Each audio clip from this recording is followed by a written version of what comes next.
आइए जानते हैं आज के प्रमुख अंतर्राष्ट्रीय खबरों को। पहले एक नजर हेडलाइंस पर। पीएम सीएम को हटाने वाला बिल, शशि थरूर ने फिर की अपने दिल की बात। रेखा गुप्ता पर हमला करने वाला व्यक्ति गिरफ्तार है, आपराधिक इतिहास। एक और पीएम मोदी तो दूसरी तरफ ललन सिंह राधाकृष्णन के नामांकन में दिख गई नीतीश की ताकत। मुंबई में इस साल क्यों हो रही है इतनी बारिश, सामने आया कारण। एक इंच पर चर्चा, एलएसी पर शांति के लिए भारत चीन के बीच हुई बड़ी बात। हमास गाजा पर सीजफायर पर राजी, आधे इजरायली कैदियों को करेगा रिहा। अचानक क्यों एक्टिव हो गई किम जोंग उन की बहन।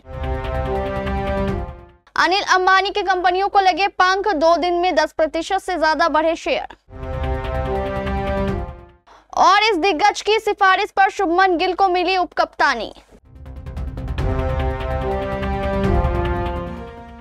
पीएम सीएम के गंभीर आपराधिक मामलों में गिरफ्तारी और 30 दिन तक जेल में रहने के बाद उन्हें पद मुक्त करने वाले विधेयक का कांग्रेस ने विरोध किया है, लेकिन शशि थरूर ने फिर पार्टी से अलग लाइन ली है। कांग्रेस सांसद शशि थरूर ने 30 दिन तक लगातार हिरासत में रहने के बाद प्रधानमंत्री और मुख्यमंत्री को पद से हटाए जाने वाले बिलों का समर्थन कर दिया है। उन्होंने कहा कि पहली नजर में तो ये विधेयक उचित और सही ही मालूम पड़ते हैं। बता दें कि बुधवार को जब केंद्रीय गृह मंत्री ने ये बिल लोकसभा में पेश किए तो कांग्रेस समेत विपक्ष दलों के सांसदों ने इसका विरोध किया और इसे जेपीसी में भेजे जाने के फैसले को लेकर भी जोरदार हंगामा किया, लेकिन इसके अलग शशि थरूर ने इसका समर्थन किया। दिल्ली की मुख्यमंत्री रेखा गुप्ता पर अटैक मामले में बड़ा खुलासा हुआ है। हमलावर की क्राइम हिस्ट्री आ गई है। वह कहां रुका था, कहां से आया था, किसने भेजा था, सबकी डिटेल मिल गई है।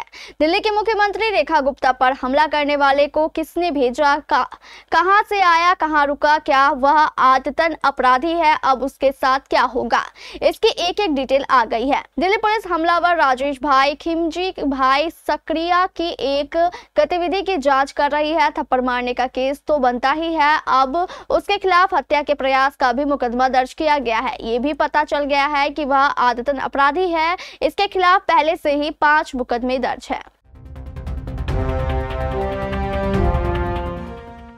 उपराष्ट्रपति चुनाव में एनडीए ने सीपी राधाकृष्णन को उम्मीदवार बनाया है, जबकि इंडिया गठबंधन ने पूर्व जस्टिस सुदर्शन रेड्डी पर दांव लगाया है। पीएम मोदी ने राधाकृष्णन का नामांकन प्रस्तावित किया। उपराष्ट्रपति पद के लिए मुकाबला दिलचस्प होने वाला है। उपराष्ट्रपति पद के चुनाव में एनडीए बनाम इंडिया गठबंधन की जंग दिखेगी। एनडीए ने सीपी राधाकृष्णन को, इंडिया गठबंधन ने पूर्व जस्टिस सुदर्शन रेड्डी पर दांव लगाया है।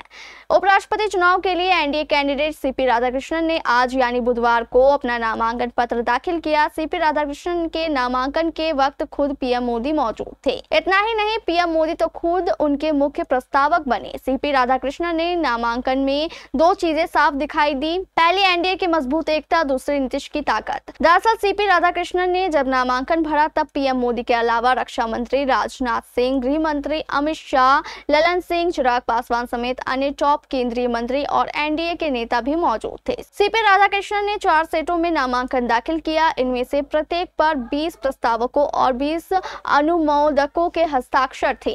प्रधानमंत्री नरेंद्र मोदी पहले और मुख्य प्रस्तावक थे, क्योंकि उन्होंने नामांकन पत्रों के पहले सेट पर हस्ताक्षर करके उन्हें जमा किया, जबकि शेष सेटों पर अन्य केंद्रीय मंत्रियों और एनडीए नेताओं ने हस्ताक्षर किए।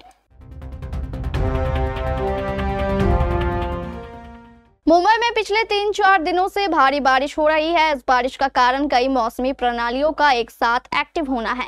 आईएमडी के मुताबिक अभी शुक्रवार तक बारिश जारी रह सकती है। महाराष्ट्र की आर्थिक राजधानी मुंबई इन दिनों भारी बारिश की चपेट में है।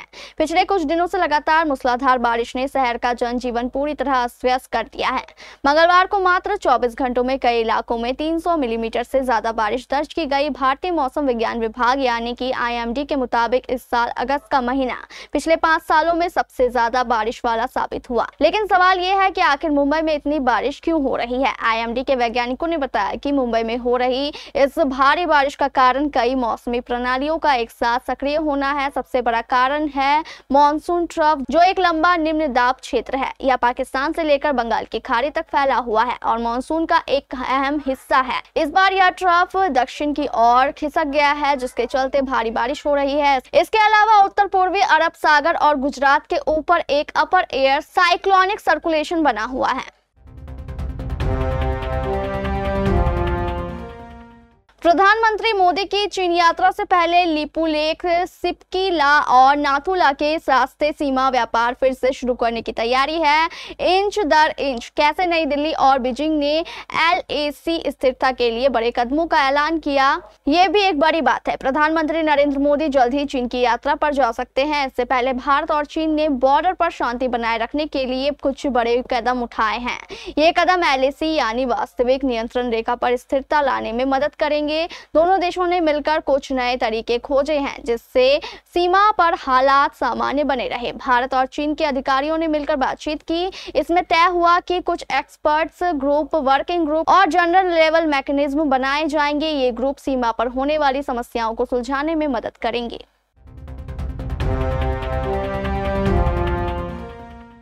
हमास ने गाजा में सीजफायर और इजरायली बंधकों की रिहाई के समझौते पर सहमति जताई है। अमेरिका, मिस्र और कतर की मध्यस्थता के बाद यह प्रस्ताव अमेरिकी दूत स्टीव विटकोव ने जून में पेश किया था। इसके तहत शुरुआती 60 दिनों के सीजफायर के दौरान हमास जिंदा बचे इजरायली कैदियों को 2 चरणों में रिहा करेगा। साथ ही अस्थायी युद्ध विराम पर बातचीत होगी। हालांकि इस पर अब तक इजरायल की प्रतिक्रिया नहीं आई है। इससे पहले 12 अगस्त को नेतन्याहू ने कहा था कि वह किसी समझौते को तभी स्वीकार करेगा जब सभी बंधकों को एक बार में रिहा कर दिया जाएगा। वहीं रविवार को हजारों इजरायली लोगों ने विरोध प्रदर्शन कर नेतन्याहू से हमास के साथ समझौता कर गाजा जंग खत्म करने और कैदियों को रिहा कराने की मांग की। प्रदर्शनकारियों ने सड़कें जाम कर दी और आगजनी की, जिसके कारण 38 प्रदर्शनकारियों को हिरासत में लिया गया। किम जोंग यो उत्तरी कोरिया के तानाशाह किम जोंग उन की सबसे छोटी बहन है। 37 साल की यो की राजनीति में साल 2007 में एंट्री हुई थी। उस वक्त किम जोंग यो 17 साल की थी। 2014 में किम जोंग उन जब बीमार पड़े तब किम जोंग यो ने उनके बदले देश की कमान संभालते नजर आई। किम जोंग उनकी बहन किम जोंग यो ने एक बार फिर से अपने पुराने दुश्मन अमेरिका और साउथ कोरिया पर निशाना साधा है। पिछले 23 दिन में यह तीसरा बार है जब किम की बहन ने इन दोनों देशों के खिलाफ कोई बयान दिया है। अपने पुराने और सबसे बड़े दुश्मनों के खिलाफ जिस तरीके से किम की बहन बयान दे रही है, उससे सवाल उठ रहे हैं कि 2007 में उत्तर कोरिया की सियासत में कदम रखने वाली किम की बहन काफी वक्त तक पर्दे के पीछे एक्टिव रही।